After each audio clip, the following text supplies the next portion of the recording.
Hi, I'm Auntie Anna. Welcome to our vacation of the mind. Please feel free to leave your worries and your cares and baggage. Our destination today will be H.P. Lovecraft's The Rats in the Walls Part 2. Our tour guide will be Mr. Delapour. He, Norris, and Man will uncover more than just rats in the walls. Are you brave enough to follow? I slept some in the forenoon, leaning back in one of the comfortable library chairs, which my medieval plan of furnishings could not banish. Later, I telephoned to Captain Norris, who came over and helped me explore the subcellar. Absolutely nothing untoward was found, although we could not repress a thrill at the knowledge that this vault was built by Roman hands. Every low arch and massive pillar was Roman, not the debased Romanesque of the bungling Saxons, but the severe and harmonious classicism of the age of the Caesars.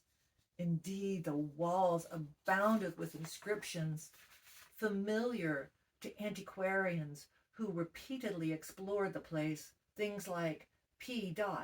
Getae space PROP TEMP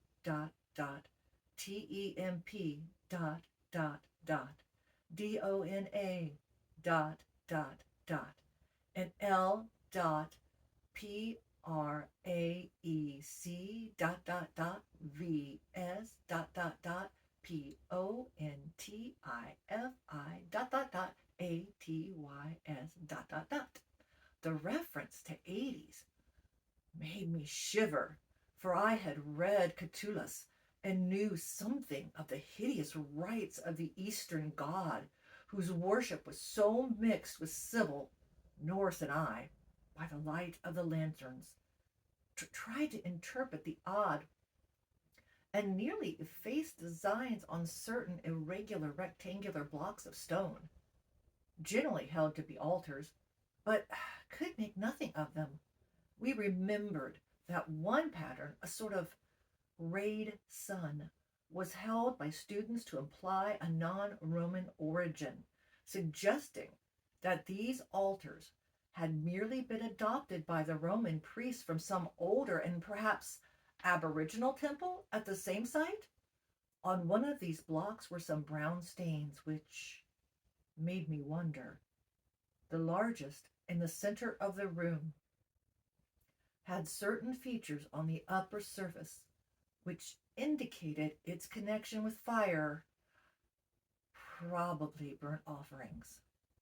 Such were the sights in the crypt, before whose doors the cats had howled, and where Norris and I now determined to pass the night. Couches were brought down by the servants, who were told not to mind any nocturnal actions of the cats, and Man was admitted as much for help as for companionship. We decided to keep the great oak door, a modern replica with slits for ventilation, tightly closed. And with this attended to, we retired with lanterns still burning to await whatever might occur. The vault was very deep in the foundations of the priory, and undoubtedly far down on the face of the beetling limestone cliff, overlooking the waste out valley. That it had been the goal of the scuffling and unexplainable rats, I could not doubt, though why, I could not tell. As we lay there expectantly, I found my vigil occasionally mixed with half-formed dreams, from which the uneasy motions of the cat across my feet would rouse me. These dreams were not wholesome, but horrible, like the one I'd had the night before. I saw again the twilit grotto, and the swineherd with his unmentionable fungus beasts wallowing in filth, and as I looked at these things they seemed nearer and more distinct, so distinct that I could almost observe their features. Then I did observe the flabby features of one of them, and awakened with such a scream that Man started up. whilst Captain Norris, who had not slept, laughed considerably. Norris might have laughed more, or perhaps less, had he known what it was that made me scream. But I did not remember myself till later. Ultimate horror often paralyzes memory in a merciful way. Norris waked me when the phenomenon began. Out of the same frightful dream, I was called by his gentle shaking and his urging to listen to the cats. Indeed, there was much to listen to, for beyond the closed door, at the head of the stone steps, was a veritable nightmare of feline yelling and clawing, whilst man, unmindful of his kindred outside, was running excitedly around the bare stone walls, in which I heard the same babble of scurrying rats that had troubled me the night before. An acute terror now rose within me, for here were anomalies which nothing normal could well explain.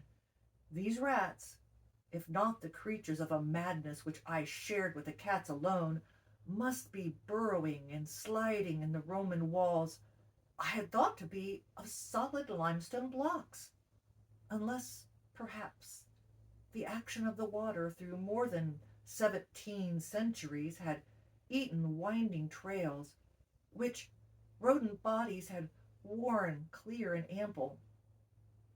But even so, the spectral horror was no less, for if these were living vermin, why did not Norris hear their disgusting commotion? Why did he urge me to watch man and listen to the cats outside? And why did he guess wildly and vaguely at what could have aroused them? By the time I had managed to tell him, as rationally as I could, what I thought I was hearing, my ears gave me the last fading impression of the scurrying which had retreated, still downward, far underneath this deepest of subcellars, till it seemed as if the whole cliff below were riddled with questing rats. Norris was not as skeptical as I had anticipated, but instead seemed profoundly moved.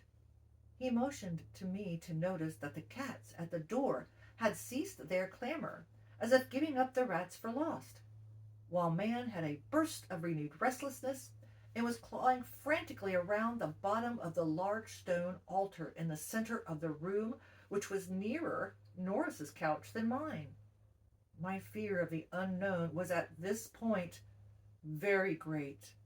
Something astounding had occurred, and I saw that Captain Norris, a younger, stouter, and presumably more naturally materialistic man, was affected fully as much as myself.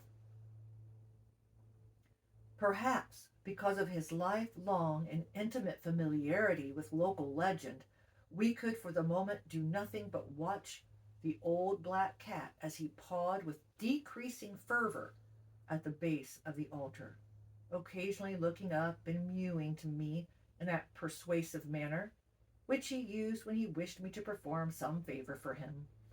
Norris now took a lantern closer to the altar and examined the place where man was pawing, silently kneeling and scraping away the lichen of centuries, which joined the massive pre-Roman block to the tessellated floor.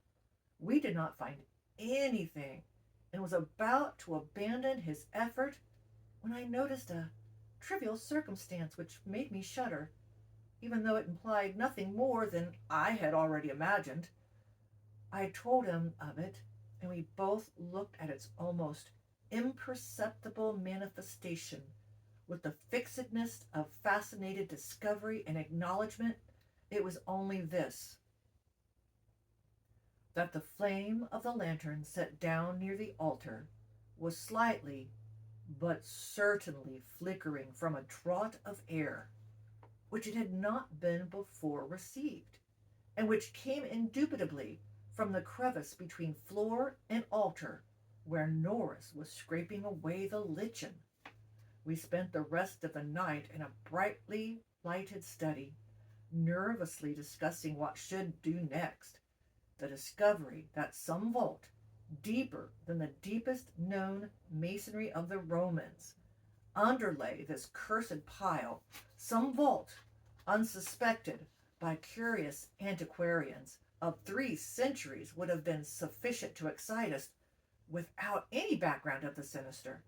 As it was, the fascination became twofold, and we paused, in doubt, whether to abandon our search and quit the priory forever in superstitious caution, or gratify our sense of adventure and brave whatever horrors might await us in the unknown depths. By morning, we had compromised and decided to go to London to gather a group of archaeologists and scientific men fit to cope with the mysteries. It should be mentioned that before leaving the subcellar, we had vainly tried to move the center altar, which we now recognized as the gate of the new pit of nameless fear. What secret would open the gate? Wiser men than we would have to find. During many days in London, Captain Norris and I presented our facts, conjectures, and legendary anecdotes to 5 eminent authorities, all men who could be trusted to respect any family disclosures which future explorations might develop. We found most of them little disposed to scoff, but instead intensely interested and sincerely sympathetic. It is hardly necessary to name them all, but I may say that they included Sir William Brenton, whose excavations in Troad excited most of the world in their day. As we took the train for Anchester, I felt myself poised on the brink of frightful revelations, a sensation symbolized by the air of mourning among the many Americans at the unexpected death of the president on the other side of the world. On the eve of August 7th, we reached Exham Priory, where the servants assured me that nothing unusual had occurred. The cats, even old man, had been perfectly placid, and not a trap in the house had been sprung.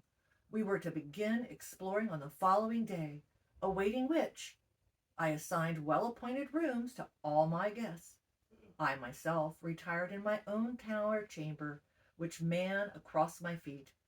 Sleep came quickly, but hideous dreams assailed me. There was a vision of a Roman feast like that of Trimalchio, with a horror in a covered platter. Then came the recurrent thing about the swineherd and his filthy drove in the twilit grotto. Yet when I awoke, it was full daylight, with normal sounds in the house below.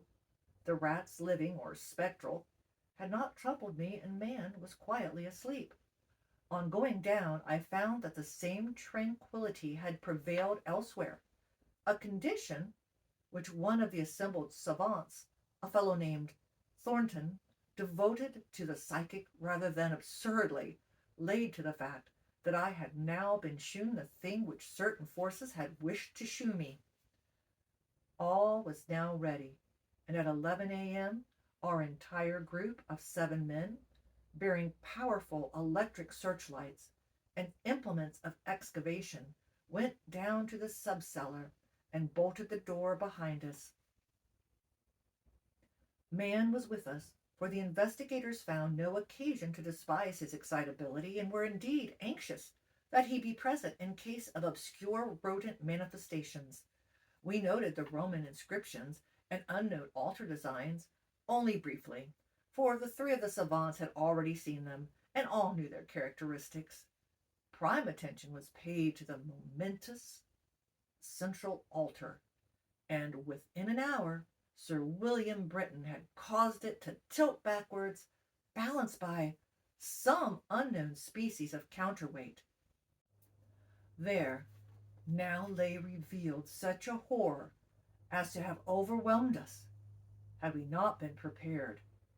Through a nearly square opening in the tiled floor, sprawling on a flight of stone steps so prodigiously worn that it was little more than an inclined plane at the center, was a ghastly array of human or semi-human bones, those which retained their collocation as skeletons shewed attitudes of panic, fear, and over all were the marks of rodent gnawing. The skulls denoted nothing short of idiocy, cretinism, or primitive semi-apedom. Above the hellish lettered steps arched a descending passage, seemingly chiseled from solid rock and conducting a current of air. This current was not a sudden and noxious rush as from the closed vault, but a cool breeze with something of freshness in it.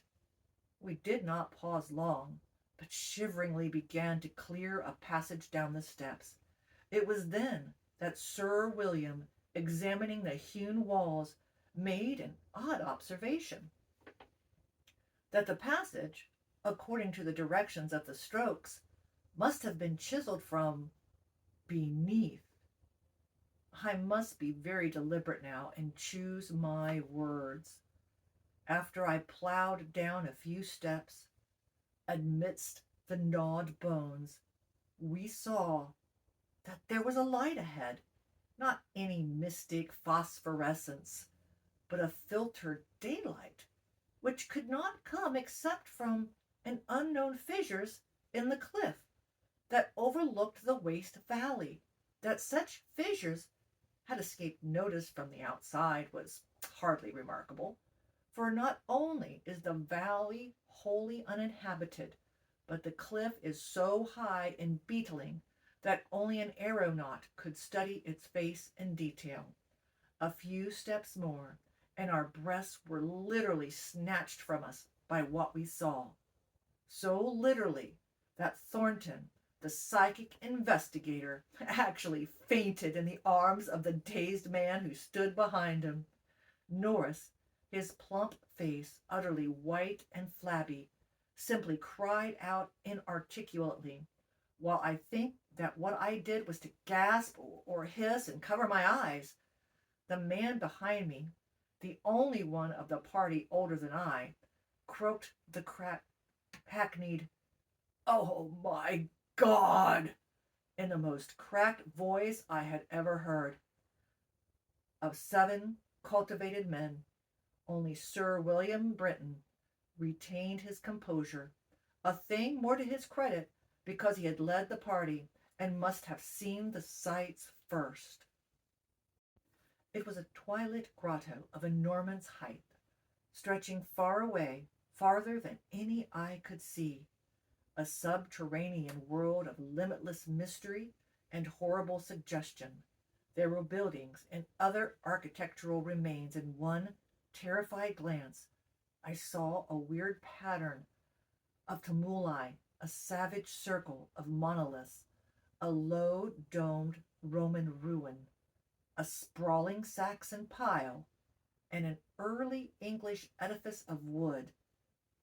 But all of these were dwarfed by the ghoulish spectacle presented by the general surface of the ground.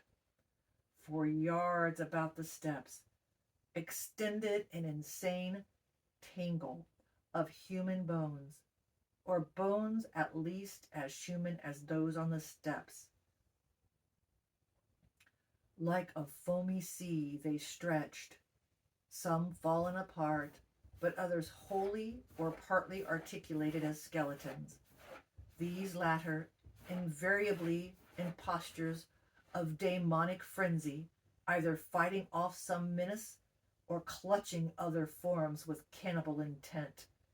When, when Dr. Trask, the anthropologist, stooped to classify the skulls, he found a degraded mixture which utterly baffled him.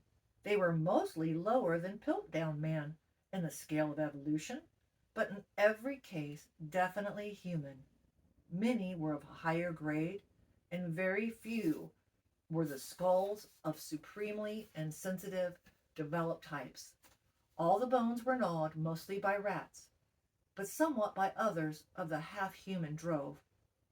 Mixed with them were many tiny bones of rats, fallen members of the lethal army which closed the ancient epic.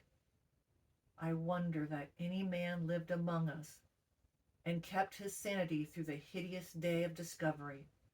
Not Hoffman or Huseman could conceive a scene more wildly incredible, more frenetically repellent, or more gothically grotesque than the twilit grotto through which we seven staggered, each stumbling on revelation after revelation, and trying to keep from the nonce from thinking of the events which must have taken place 300 years, or 1,000, or 2,000, or 10,000 years ago. It was the antechamber of hell, and poor Thornton fainted again when Trask told him that some of the skeletal things must have descended as quadrupeds through the last 20 or more generations. Horror piled on horror as we began to interpret the archaeological remains. The quadruped things, with their occasional recruits from the biped class, had been kept in stone pens, out of which they must have broken in their last delirium of hunger or rat fear. There had been great herds of them, evidently fattened on the coarse vegetable, whose remains could be found as a sort of poisonous ensilage at the bottom of the huge stone bins, older than Rome. I knew now why my ancestors had had such excessive gardens. Would to heaven I could forget! The purpose of the herds I did not have to ask. Sir William, standing with his searchlight in the Roman ruin, translated aloud the most shocking ritual I have ever known, and told of the diet of the antediluvian cult, which the priests of Sybil found and mingled with their own. Norris, used as he was to the trenches, could not walk straight when he came out of the English building. It was a butcher's shop and kitchen. He had expected that, but it was too much to see familiar English implements in such a place, and to read familiar English graffiti. There, some as recent as 1610. I could not go into that building whose daemon activities were stopped only by the dagger of my ancestor, Walter de la Poer. What I did venture to enter was the low Saxon building whose oaken door had fallen, and there I found a terrible row of 10 stone cells with rusty bars. 3 had tenants, all skeletons of a high grade, and on the bony forefinger of one I found a seal ring with my own coat of arms. Sir William found a vault with far older cells below, the Roman chapel, but these cells were empty. Below them was a low crypt with cases of formerly arranged bones, some of them bearing terrible parallel inscriptions carved in Latin, Greek, and the tongue of Thuringia. Meanwhile, Dr. Trask had opened one of the prehistoric tumuli and brought to the light skulls, which were slightly more human than a gorilla's, and which bore indescribable ideographic carvings. Through all this horror, my cat stalked, unperturbed. Once I saw him monstrously perched atop a mountain of bones, and wondered at what secrets that might lie behind his yellow eyes. Having grasped to some slight degree the frightful revelations of this twilight area, an area so hideously foreshadowed by my recurrent dream, we turn to that apparently boundless depth of midnight cavern where no ray of light from the cliff could penetrate. We shall never know the sightless Stygian worlds that yawned beyond the little distance we went, for it was decided that such secrets were not good for mankind. But there was plenty to engross us close at hand, for we had not gone far. The searchlight shewed had a cursed infinity of pits, in which the rats had feasted, and whose sudden lack of replenishment had driven the ravenous rodent army first to turn on the living herds of starving things, and then to burst forth from the priory in that historic orgy of devastation which the peasants will never forget. God, those carrion black pits of sod-picked bones and open skulls, those nightmare chasms choked with the pithecanthropic, Celtic, Roman, and English bones of countless unhallowed centuries. Some of them were full, and none can say how deep they had once been. Others were still bottomless to the searchlights, and peopled by unnameable fancies, what I thought of as hapless rats that stumbled into such traps amidst the blackness of their quest in this grisly Tartarus. Once my foot slipped near a horrible yawning brink, and I had a moment of ecstatic fear. I must have been musing for a long time, for I could not see any of the party but the plump Captain Norris. Then there came a sound from that inky, boundless, farther distance that I thought I knew, and I saw my old black cat dart past me like a winged Egyptian god, straight into the illimitable gulf of the unknown.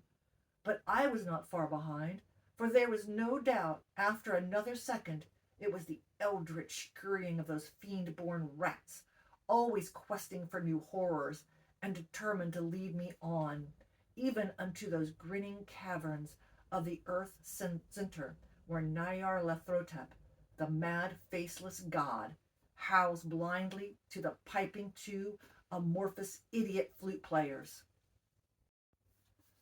My searchlight expired, but still I ran. I heard voices, yowls, and echoes, but above all there was gentle rose, that impious, insidious scurrying, gently rising as if a stiff, bloated corpse gently rises above an oily river that flows under an endless onyx bridges to a black putrid sea. Something bumped into me, something soft and plump. It must have been the rats, the viscous, gelatinous, ravenous army that feasted on the dead and the living. Why shouldn't rats eat a Delapour, as a Delapour eats forbidden things? The war ate my boy, curse them all, and the Yanks ate Carfax with the flames, and burnt grandsire Delapour with the secret. No, no, I tell you, I am not that Damon swineherd in the twilit grotto. It was not Edward Norris's fat face on the flabby fungus thing. Who says I am a Delapour? He lived, but my boy died. Shall Norris hold the hands of a Delapour? It's voodoo, I tell you, that spotted snake. Curse you, Thornton. I'll teach you to faint at what my family do. S'blood, you stinkard. I'll learn ye to gust. Would ye swink me thick? Why's magna matter, 80s, dia, ad, ahads, ad, adenine, angus, bas, dunarch, ort, donus, doholus, ort, agus, leet, sa, ug, ug, ug, ug. That is what they say, I said, when they found me in the blackness after 3 hours, found me crouching in the blackness over the plump, half-eaten body of Captain Norris, with my own cat leaping and tearing at my throat. Now they've blown up Exham Priory, taken man away from me, and shut me into this barred room at Hanwell, with fearful whispers about my hereditary and experiences. Thornton is in the next room, but they prevent me from talking to him.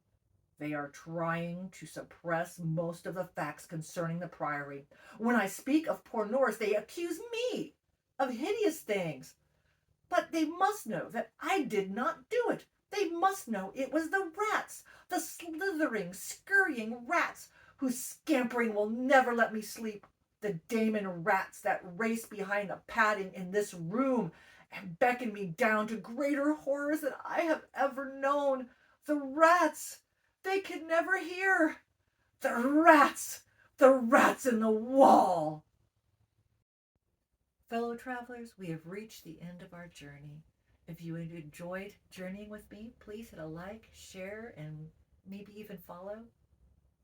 Thank you.